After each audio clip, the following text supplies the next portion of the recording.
Imagine looking up into the night sky, hoping to finally map the deepest, darkest secrets of the cosmos. Contrast that quiet pursuit with the chaos of an invading army torching the capital of a newly formed republic.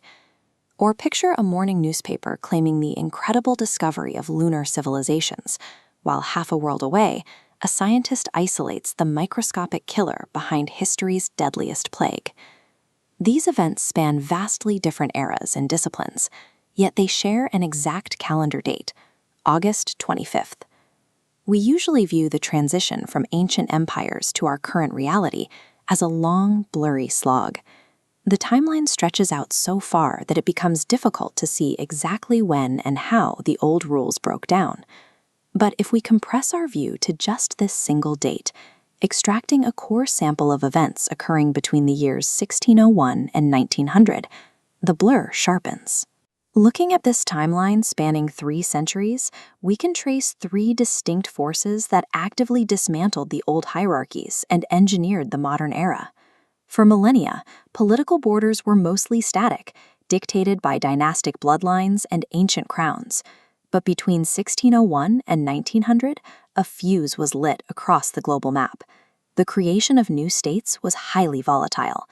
On August 25, 1814, British troops occupied Washington, setting the Library of Congress and the U.S. Treasury ablaze, proving just how fragile experimental republics could be. Yet the momentum towards self-rule accelerated. Exactly 11 years later, on August 25, 1825, the 33 Orientals declared Uruguay's independence from the Empire of Brazil. The urge to shatter old power structures spilled into the streets of Europe as well. On August 25, 1830, a riot erupted in Brussels, sparking the Belgian Revolution and securing their sovereignty from the Netherlands. This new age of nationalism had a sharp edge. The consolidation of European power led directly to aggressive imperial expansion, formalized on August 25, 1883, when France forced Vietnam to sign the Treaty of Hue, imposing a rigid protectorate over the region. Violent insurrections, colonial conquests, and the burning of capitals forged the modern map in real time. While revolutionaries were redrawing the continents, scholars were aggressively expanding the boundaries of human knowledge.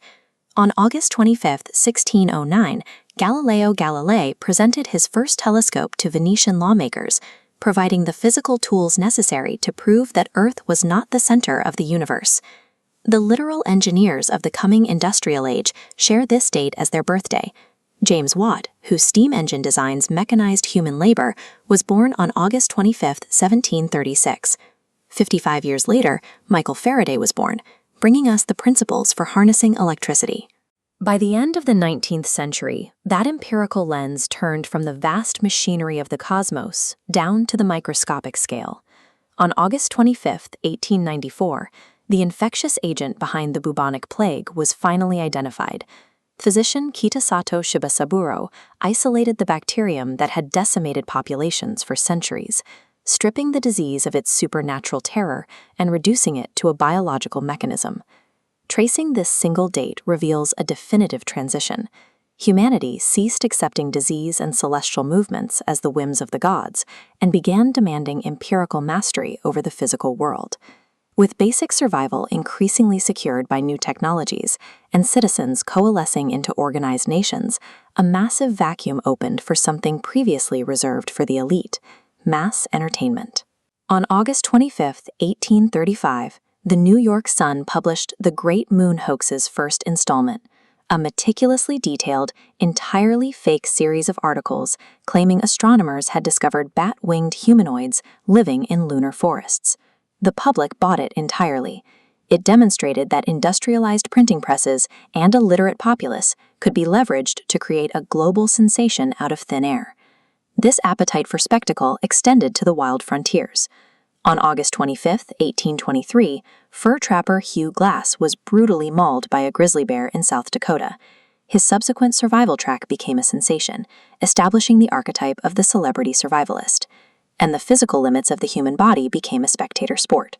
On August 25, 1875, Captain Matthew Webb waded into the English Channel. 21 hours and 45 minutes later, he reached France, becoming the first person to swim the crossing. Factories and treaties built the infrastructure of the 19th century, but the invention of viral media, celebrity, and shared global narratives gave the world its culture. This chart visualizes the pace of human advancement. If you lived in the year 1200, the technology and political systems of the year 1600 would look highly familiar. But starting in the 17th century, that flat trajectory breaks into a near vertical ascent. By 1900, a citizen of the 1600s would not recognize the planet. This specific 300-year window acts as a hinge point for our species. In just a few dozen generations, we developed the capacity to identify the bacteria killing us, build lenses to scrutinize the planets, dismantle absolute monarchies, and captivate continents with printed words. August 25th captures a time-lapse of a species realizing it possessed the power to discard ancient limitations and rewrite the rules of existence.